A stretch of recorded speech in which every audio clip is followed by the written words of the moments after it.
un nouveau look. Onglerie, coiffure et coupe tendance, coiffure mariée, tissage et extension cheveux, lissage brésilien, extension cils, maquillage. Luminel Béorir, Verescalien 4 foot. Salon de beauté Luminel vous présente le journal.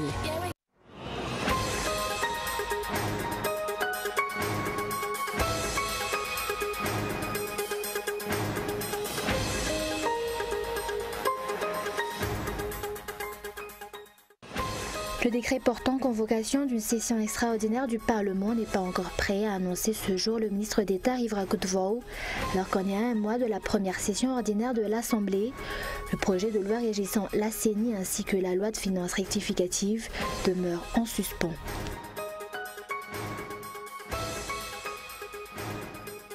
Élection précipitée, tels sont les propos utilisés par le juriste Willy Razamzatouf pour qualifier le projet de l'État de tenir les élections sénatoriales avant la fin de l'année, précipitée car certaines communes devront encore refaire les élections. Angela Merkel, aider les Syriens, c'est le message lancé par les centaines de réfugiés actuellement bloqués à la frontière serbo-hongroise. Budapest a bloqué hier ses principaux accès. Résultat, les migrants empruntent une nouvelle route, un passage par la Croatie.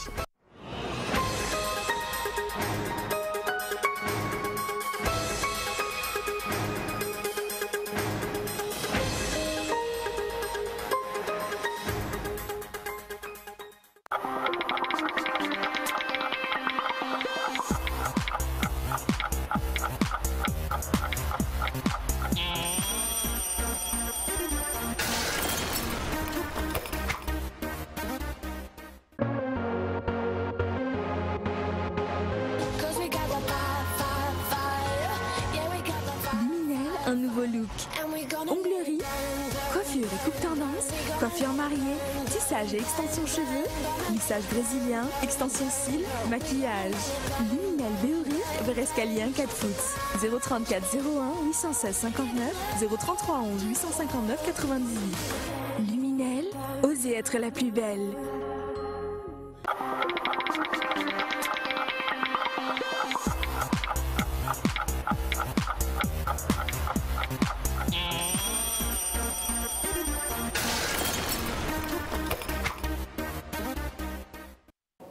Bonsoir et bienvenue si vous nous rejoignez pour ce rendez-vous quotidien du journal télévisé de COUT TV pour ouvrir cette édition d'actualité politique.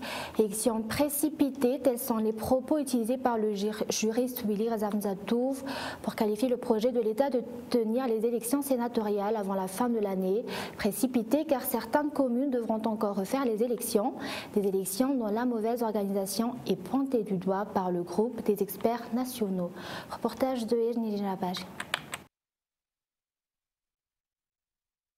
Que se passera-t-il après que les résultats officiels des communales soient promulgués étant donné les multiples requêtes et plaintes déposées par les candidats?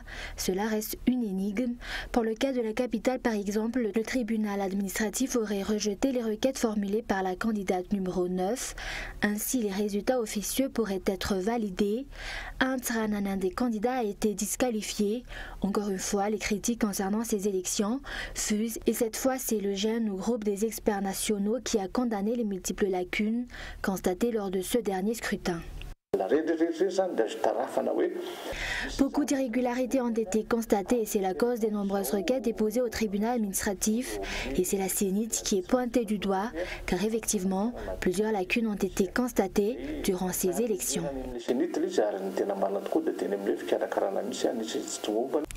Et c'est dans ce climat de tension que le régime prévoit d'organiser les sénatoriales alors même que la mise en place de la CENI est encore floue et que les communes dont les élections seront à refaire ne sont pas encore connues. Pour Willy Razamzatouf, en forçant la tenue des sénatoriales, l'État va encore effectuer un saut dans le vide. Qu'on le veuille ou non, certaines élections sont refaites étant donné l'organisation catastrophique de ce dernier scrutin. De ces élections dépend le prochain calendrier électoral, car les maires et les conseillers municipaux seront appelés à élire les sénateurs. Il faudrait donc patienter. Il ne faut pas oublier non plus que nous entrerons bientôt dans la saison des pluies.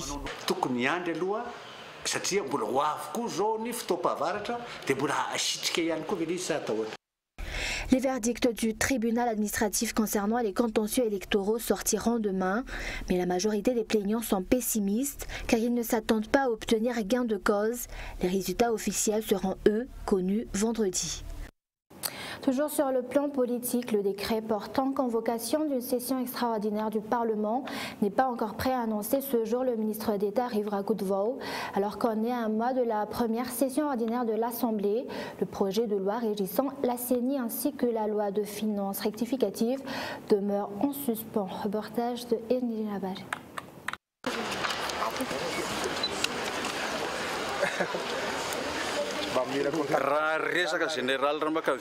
Concernant le général Ramakaville, je préférerais me confronter avec lui en votre présence, vous les journalistes, s'il ose le faire.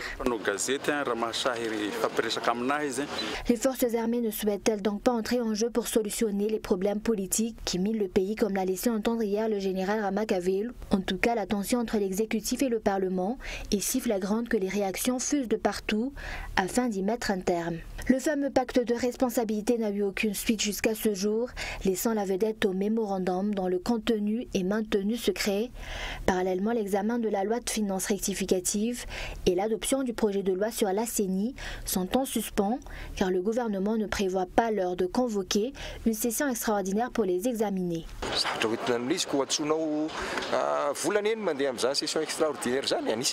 N'oubliez pas que l'organisation d'une telle session demande de l'argent.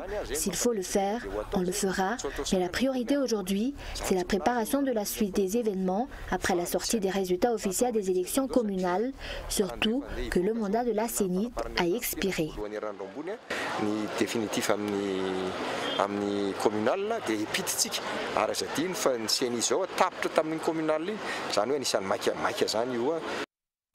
Et les meurtres de 3 ressortissants français, respectivement à Nouzbé et à Tulière, ont été soulevés lors de la visite de courtoisie effectuée par le nouveau consul général de France à la ministre de Justice ce jour. Concernant l'ancien président Marc Ravalomanana, la ministre a annoncé qu'il est entièrement libre actuellement. Reportage de Zou Rakoutenjin. Plus aucune charge n'est retenue contre l'ancien président de la République, Marc Ravalomanana. Les réponses de la ministre de la Justice ont été évasives sur ce sujet. Il est libre de circuler, d'ailleurs je l'ai récemment croisé à Maurice, il peut sortir du territoire. Marc Ravalomanana aurait-il bénéficié d'une amnistie? Ce qui est sûr, c'est que les assises nationales organisées au CCI-IVAT au mois d'avril de cette année se sont abouties sur un accord politique dont la teneur est tenue secret. Pour rappel, Marc Ravalomanana est poursuivi en justice par l'AV7 et a déjà été condamné à des travaux forcés à perpétuité. Le mystère autour de son retour au pays a également fait couler beaucoup d'encre. C'était en marge de sa rencontre avec le nouveau consul de France que la ministre de la Justice s'est exprimée sur le cas de l'ancien président Ravalomanana. Lors de leur rencontre, les meurtres des 3 ressortissants français à Nouzbé et Tulière ont été soulevés. Le consul a souhaité en savoir davantage sur le déroulement des enquêtes relatives à ces assassinats, mais le renforcement de la collaboration entre les deux pays en matière pénale a également été à l'ordre du jour.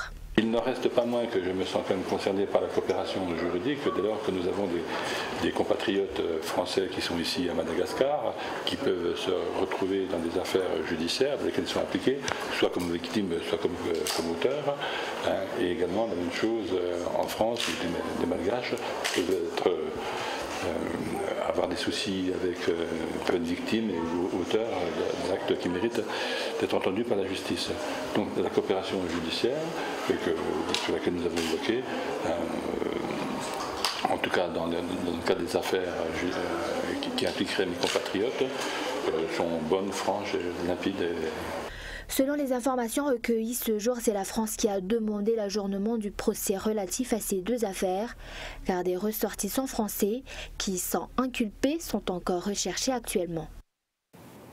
Et une des actualités de ce jour également, hier, le centre américain Madagascar a été inauguré officiellement lors d'une cérémonie présidée par le président de la République malgache, Radona Mampian, et l'ambassadeur des États-Unis, Robert Yamaté, des représentants du gouvernement malgache, du corps diplomatique, de la société civile, des leaders du monde des affaires et des centaines d'invités ont été présents. À titre de rappel, le centre a pour but d'aider les malgaches à avoir une meilleure compréhension de la société actualités américaines, de l'histoire, des stratégies, de la culture, de la politique et renforçant ainsi les liens d'amitié entre Américains et Malgaches. Et actualités économiques, les opérateurs touristiques tablent sur l'augmentation du nombre des touristes visitant la région Analamang afin de redresser ce secteur. La libéralisation du transport aérien est également indispensable selon eux, étant donné que la compagnie Air Madagascar n'arrive plus à satisfaire les exigences de ses clients. Reportage de Lily Rabiat. Atteindre 1 million de touristes en 2020, c'est l'objectif que se fixent désormais les opérateurs touristiques. Pour s'y faire, une des stratégies qu'ils vont adopter est la valorisation du tourisme à Analamang. Nous disposons de beaucoup de connaissances sur le circuit à Analamang. Notre but, c'est de faire découvrir ce circuit à nos partenaires afin qu'ils puissent convaincre par la suite les touristes avec lesquels ils ont des contacts pour venir visiter la région. Pour le cas de Madagascar, développer le tourisme ne peut se dissocier de l'amélioration du transport aérien. Selon les opérateurs, comme la compagnie Air Madagascar n'arrive plus à satisfaire les attentes et les exigences des clients, la libéralisation du secteur aérien est donc de mise. Ainsi, même les vols intérieurs pourraient être assurés par des compagnies étrangères. Et sur le plan social, grâce à l'initiative du VMMM, Vevav Malagas Miramieng, les dépenses des parents ont diminué pour cette rentrée scolaire, notamment celle des parents issus des communes qui ont bénéficié de l'action sociale menée par cette association. Aujourd'hui, c'est la commune d'Ivat qui a reçu les membres du VMMM. Des fournitures scolaires et des semences à prix réduit ont ainsi été proposées aux parents et aux paysans de cette localité. Les parents étaient ravis car non seulement ils ont pu faire des économies en achetant des fournitures à moindre prix, mais ils ont également été satisfaits de la qualité des produits qui leur ont été offerts. Cette action se poursuivra jusqu'à la fin de ce mois de septembre, rassure Andra Koutmamoun, une des membres du VEAV Malagas Miramieng. Actualité internationale, Angela Merkel, aider les Syriens, c'est le message lancé par les centaines de réfugiés actuellement bloqués à la frontière serbo-hongroise.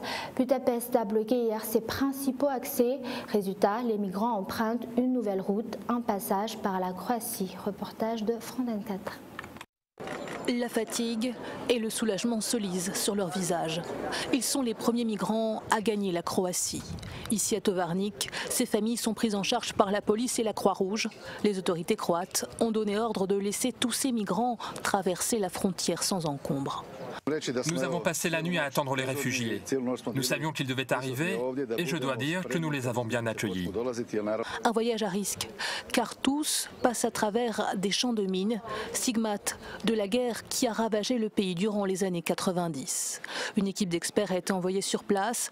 Plus de 60 000 mines seraient dissimulées dans le sol, d'après la police. Un danger que ces migrants ignorent. Après des heures de marche à travers la campagne serbe, ils arrivent enfin à la frontière avec la Croatie qu'ils traverseront à pied. On se sent pas bien, on est épuisé, on n'a pas d'eau, pas de nourriture. Et maintenant, on ne sait pas ce qu'ils vont faire de nous.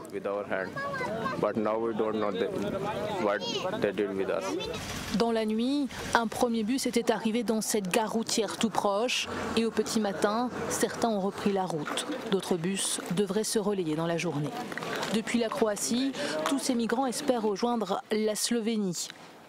Ensuite l'Autriche, puis l'Allemagne. Car plus au nord, la Hongrie interdit désormais aux réfugiés de traverser. Face à ce nouvel afflux de migrants en Serbie, le ministre de l'Intérieur du pays a demandé aux Hongrois de rouvrir un passage. Mais Budapest reste inflexible et prévoit même de construire une nouvelle clôture barbelée à la frontière avec la Roumanie cette fois-ci. La Croatie, de son côté, a annoncé qu'elle convoquerait son Conseil de sécurité nationale. Et au Nigeria, le président nigérian s'est rendu hier au Forum d'affaires France-Nigeria, au siège du MEDEF. La compagnie de la délégation officielle et des chefs d'entreprise nigérians ont tenté de convaincre des entreprises d'investir davantage dans leur pays. Reportage de France 24. Cela faisait longtemps que le MEDEF n'avait pas reçu autant d'opérateurs économiques nigérians. Ce mardi à Paris, le président nigérian a donné un discours très attendu par les industriels français et nigérians. Il a surtout tenu à rassurer les investisseurs en déclarant qu'il intensifiera la lutte contre Boko Haram. Le gouvernement nous a rassurés. Il a fait en sorte que nos employés soient en sécurité. Nous croyons à l'avenir du Nigeria. Cette phase de violence va passer. Nous allons investir dans le nord-est du pays. Cela va créer de l'activité économique et donc rendre les gens optimistes.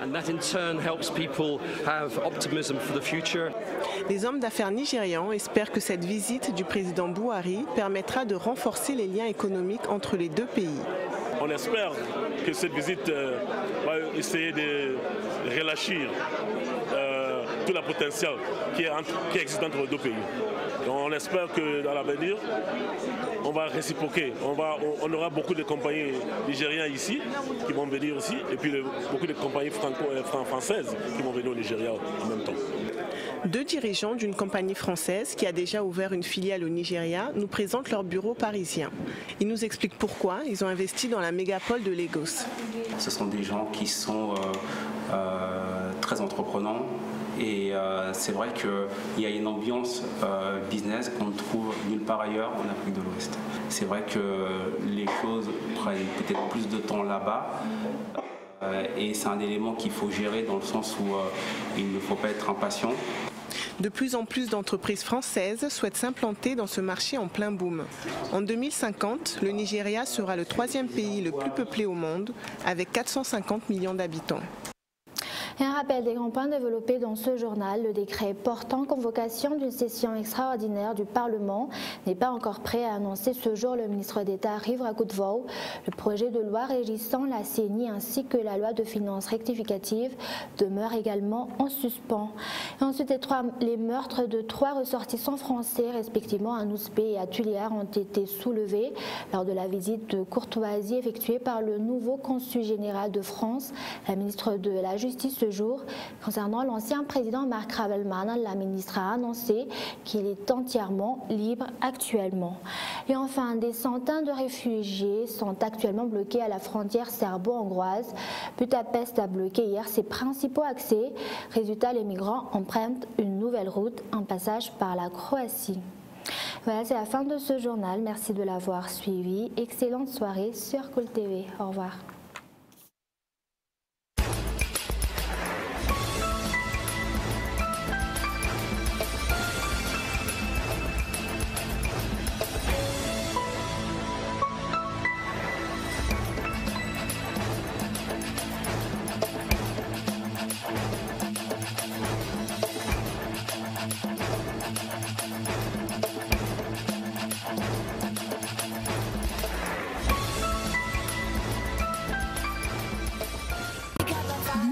Un nouveau look. Onglerie, coiffure et coupe tendance, coiffure mariée, tissage et extension cheveux, lissage brésilien, extension cils, maquillage. Luminel Béoric, Berescalien 4 foot. Le journal vous a été présenté par Salon de beauté Luminel.